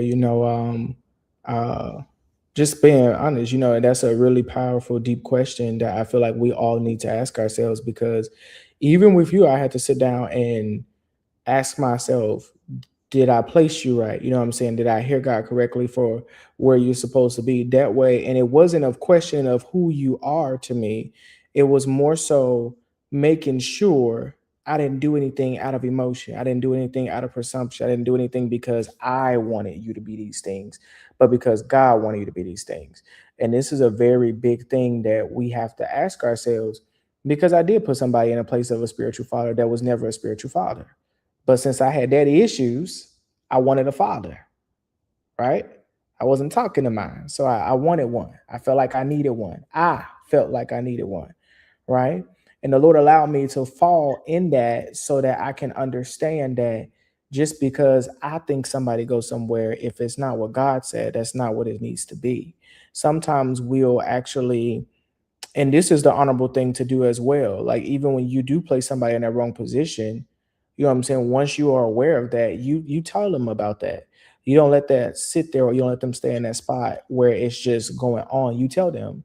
So that way you can actually be released and free yourself and actually go and do and put the right person there so you can become who you need to become. And that's the reality of it. A lot of times when I would say this, and y'all might not like me for it, and it's okay, there's a lot of times that we are aware when we have made the wrong move, but we let shame, guilt, and pride keep us from addressing it. And so we sit in a dysfunction.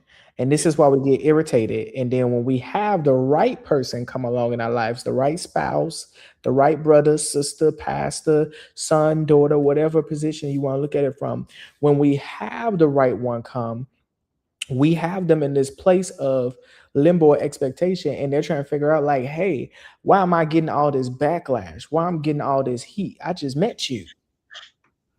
And it's because you are allowing shame and pride and stuff to keep you down in this one area. And this is what I was talking about earlier, where we go from jumping from one honorable situation to another. I didn't find honor in this, I see this as dishonorable, when really you were the one dishonorable to yourself. And it wasn't even the person that you placed there. You placed them in that position and it didn't belong. And so that's a powerful question because that speaks directly to honoring. Again, the main thing we're talking about is the honor code. Tonight is about relationships, but it speaks solely to you honoring yourself. Are you honoring yourself? How are you honoring yourself? What does that look like to honor yourself? Is it in God or is it in what you want? These are the questions we have to ask ourselves, like for real. I know me and Prophet up here talking, but this is like what we really, this is not a game, it's not a joke. This is serious. One day the Lord is coming back, and and I tell my wife this all the time because I be so serious. You are literally going to be in this place where when you go, the way I've seen it in my revelatory from God, okay, so this is my Rima, Deontay's understanding of what the Lord revealed to me, is there's going to be this big screen off to the side. The courtroom is going to look similar to how I look here on earth because everything that is exists in heaven, everything on earth existed in heaven already. So it's the same. Well, that's where we get all of this from. This isn't falling out in air.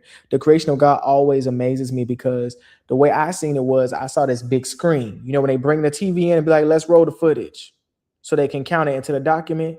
Your whole life from the point you were responsible, what I believe is the age of 12, for your life, all the way on up, will be played on that screen.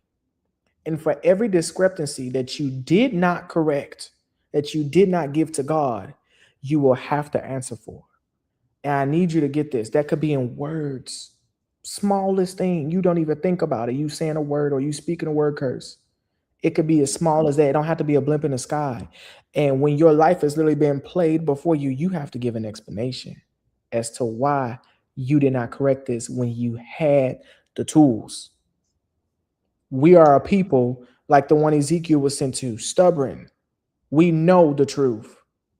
We know what we have to fix, but yet we still sit in this place where we don't. How are you honoring yourself? You got to get in a place where you need to figure that question out. That needs to be a question for everybody. How are you honoring yourself? And am I doing it right? How do I do it right? Find somebody to teach you. Get under somebody. Get under some weight, because you're going to have to answer. And I don't mean to scare you. I'm just giving you the truth. You're going to have to answer for why you didn't honor something that God placed in your hands when he's giving you all the tools to. And your answer can't be, oh, because of my wife, like Adam. Your answer cannot be because I didn't see it. It can't be, I don't know. Pop may get on me and I'm gonna laugh at myself, but I used to say to him when he asked me questions, even recently he was asking me some questions. My answer was, what? I don't know. That's alarming. That means I have to go sit and I have to ask myself, why is that answer that? Because it shouldn't be, if I'm honoring what I'm doing. And this is the reality of this. You have to ask yourself these tough questions. This is very hard. This is not easy. I don't know why people keep selling church as this easy dream or these big mega churches, but they're not showing the story. They're not showing the depth. They're not showing the honor it took. They're not showing how some of them had to get sit down and be broken down completely and being rebuilt all the way back up. But you see their fruits now and you think they're just this great, amazing preacher, but they're being authentic, but you're idolizing them and making them a God because you don't know what honor is to yourself. If you can't honor yourself, you won't honor the gift that God gives you, which is the leader, the husband, the wife, the spouse. I want to ask you a question. I felt like I want you to speak to those that serve leaders, walk with leaders. What are two things you would give to them and understand that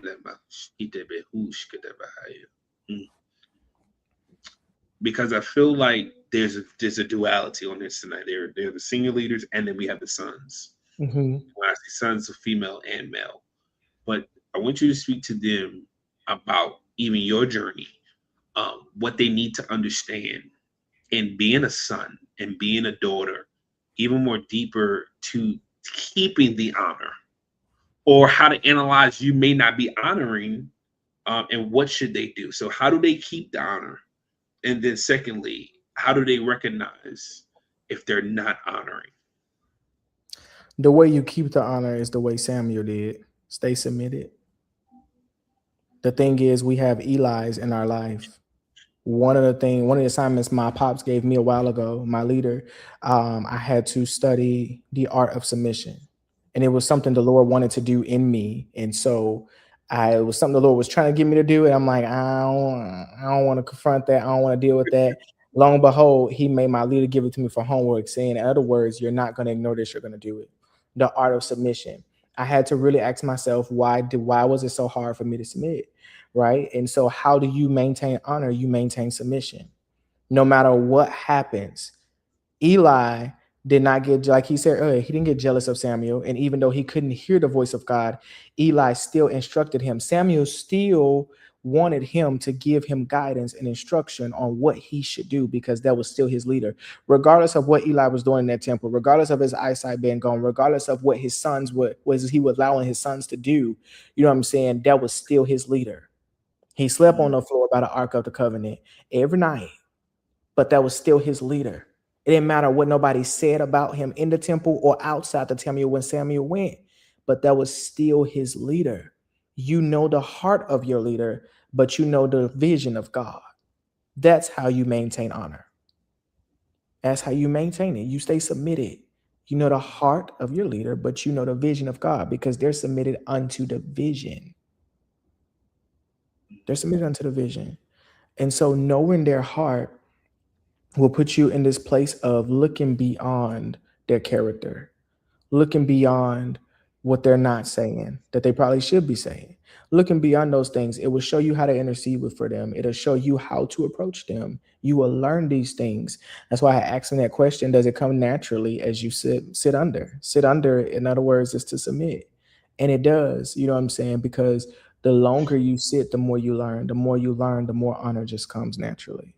It sounds crazy, but you got to try it. Okay. Submission is how you maintain honor.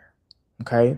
Now, in terms of identifying how that you are not maintaining honor, and I'm gonna say this lightly because I don't want anybody on here to think that, oh, if I'm rebuttaling something my leader is saying, that I'm just what's the word? Belligerent, you know what I'm saying, or I'm not believing what they're saying, or I'm being rebellious, or I'm being hard or difficult. The way to identify that honor is lacking is that your submission is questionable. So if I'm in a place where my leader is asking me to do something, and I'm in this place where I'm just questioning why he's doing what he's doing, you know what I'm saying? And what does this matter? And this and that, this don't make no sense. I told him we should do this and da da da da da da and this and that.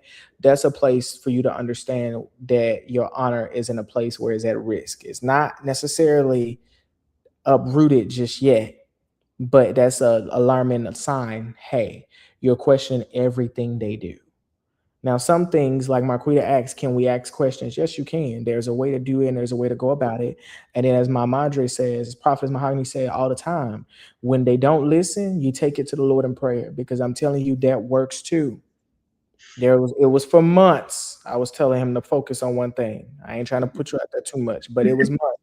And and I'm gonna be real, because sometimes leaders will put you in this space and tell you to do something on their behalf, and you do it right. And he spoke to that maturity, and so it's not your job to convince them of what the Lord said, but it is Say your it job. again. It's Say not it your again. job to convince them of what the Lord said. But it Yeah. is your job to be the mouthpiece of God, whether you are a prophet or whatever area he called you to operate in, to give the guidance that was instructed of you. Whether they receive it or not is up to them. But that's when you know that there's a covenant with you and that person, and their life is attached to yours. The honor comes in, and hey, he didn't listen to me, but I know he'll listen to God because I got it from God. And How I do want to say you something to that. I want to say something to that. He also ain't gonna tell you something that you ain't doing yourself. that? Because sometimes we want to rebuke or correct it, but Yeah. are you living it? But God can use you as a son to get somebody if you demonstrate it. So I want to clear that up, because then he no. Take what's the scripture you like to say? Take the plank. Out of your eye before you try to move out of somebody else's. Yeah. And so that's how you check if your submission is tainted. How do you get back to a place of it being fixed or reconciled? Yeah. You go on your face. Sometimes you may have to fast. Sometimes you may have to sit. You may have to cut back from social media. When you notice something alarming, you need to stop immediately. I don't care if my wife want to spend time, if somebody want to go out and get something, and I would tell her the same thing. You belong to God before you ever belong to me. Yeah. So your honor to yourself is always going to be more important than you being my wife, because that's to God. If you don't know what your vow is, your main vow from birthright is honor. Yeah. Literally. And so when it comes to correcting it, you have to be in this place where you're willing to go before the face of the Lord, where you're like David. David was able to admit his wrongs and his faults. When he was addressed, the Lord had told him his punishment. He said he was going to publicly humiliate him. But in my mind, I always say David didn't care, because he said, whatever you do, don't take your hand off of me. Yeah. He was submitted no matter what. That's honor. And when he was corrected and his honor was checked, like by Nathan, hey, this is the alarming factor, he went immediately and he got it fixed. Even when he went to fast for his child, it was still for the Lord's will to be done, because he understood that I needed to fix this And, now. and I'm glad you said that. And I want to say this too, because deep saints want to say, "Oh wow, I sat with the Lord." If you also dishonored, you need to go physically make it right. Yes, Do that not too. spiritually bypass what I said with Jesus and the Lord rebuked me. You need to have the conversation. What's wrong? This is what I'm doing. What is the act of moving forward? Because if you don't do that, you leave. That's from leader to spiritual child and shared child. You and we can attest. Leaving that question open, leaving that unspoken, can cause a disarray of things. And you think someone has this. It cut. Don't leave the room Yeah, for misinterpretation. yeah. It's what you said earlier. I'm either gonna any because a lot of it. Here's the thing: we all think that leaders are the ones that drive us toward or away from God. Sons and daughters, we can do the same thing to them. So don't have a manipulative spirit up on you. Don't do it. So it's what he said earlier. I can either affirm you or push you further away from him. And again, I want you to remember that scripture. It'll be better because that's still a son of God over there. That's still a child of God. Even though I'm a son under him, that's still a child of God. So that's why even my Madre, I love this. She said up, down, all around. It goes all ways. It's not just from servant to leader, it's leader to servant as well. And we see this in scripture. So it's not just us toting no words in your face. There's facts for this in the Bible that we could pull out and show you.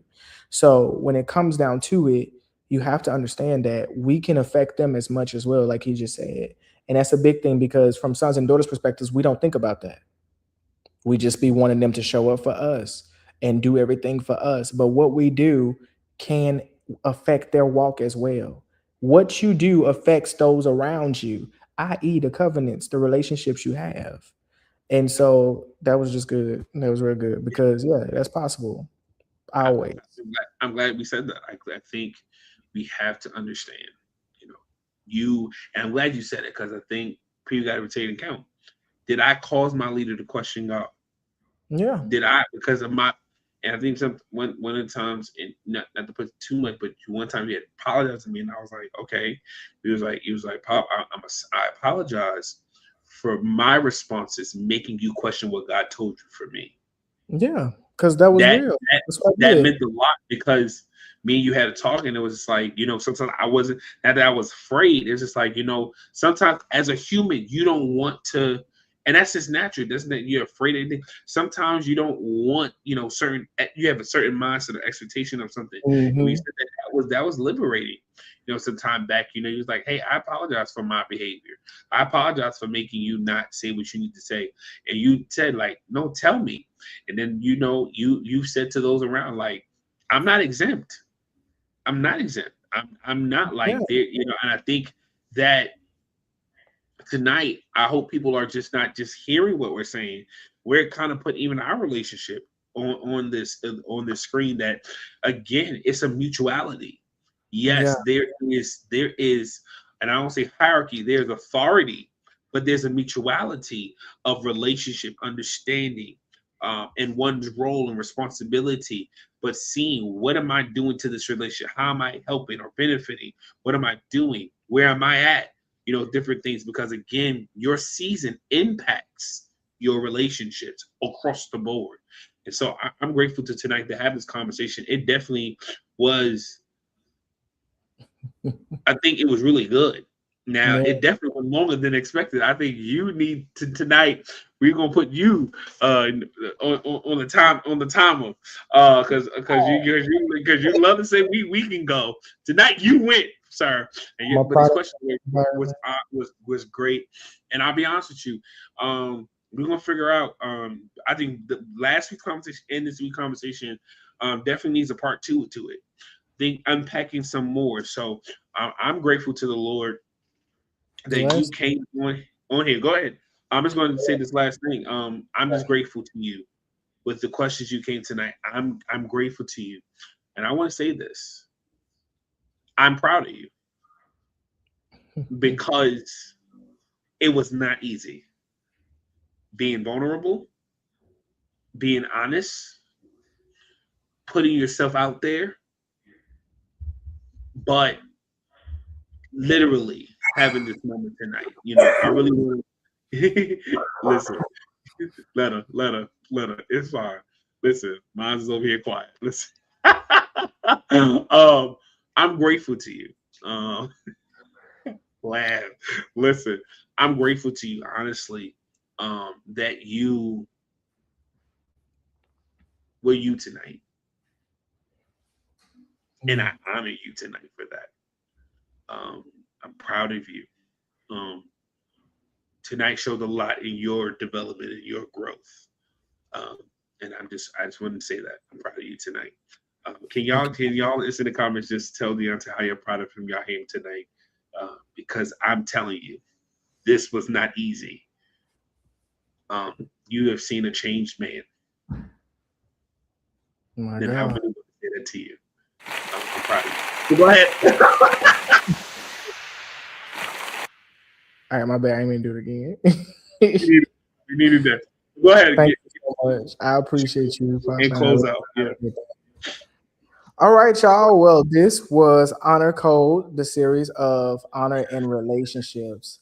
I will say this: if the relationship has no fruit, there's no honor. Okay. Easiest way to tell if you're honoring or dishonoring something. And I'm not telling you, Deontay is not saying go reevaluate everybody in your life right now. But I'm just Tell telling them. you to be honest, about where you are and where the person is. And of course, remember to see the value that God placed upon the thing. If there is no fruit, there's more than likely no honor. They go hand in hand. Okay, fruit and honor always be together. Apostle, we thank you so much. We bless the Lord for your anointing, your gift, your submission, and your vulnerability as well. I'm also very proud of you because, yes, it's also, we know it's not easy at all. Even doing it for a long time, it's still never easy. There's always that or that gut feeling to it. And I really appreciate you for having this conversation. We definitely need a part two. I did go a long time. I didn't even notice time. I was just chilling with God. And so I used to talk about them bad, y'all, behind the scenes, him and my I mean, moderator. see the sons. Yeah. I mean, But go off on a got being up 2 hours. there, it was different. I Think you kid you good. because we're hitting about 2 hours. And so, with that, we thank y'all. We honor you guys. We thank you for being a part of us and sticking this long. Because for some of y'all, it's like 10 p.m., 9 o'clock. Where do you do that? Listen, though, if you guys are wanting more of this depth, more of this understanding, we have Bible studies every Tuesdays at 7 p.m. And it's at tinyurl.com/emerge Bible. We in Zoom class. It's more intimate, more closed off that you be able so maybe you maybe get all your questions answered, everything you need. Again, that's tinyurl.com/emerge Bible. I urge y'all to get in the room. We help you emerge. Okay. We don't help you stay stagnant, but we help you emerge. There will be a torch under your butt, but it'll be a good one. It'll force you to move because you will understand that you need more than what you think. And it has done many wonders for me, my home, my wife, and all the other members that are in there. And so, if you want more of this, don't just stick with us on Monday, stick with us on Tuesday as well. We love y'all. We appreciate y'all, and we cannot wait to see y'all next time. God bless y'all, and may the Lord be with you. Grace and peace. See y'all next week, guys.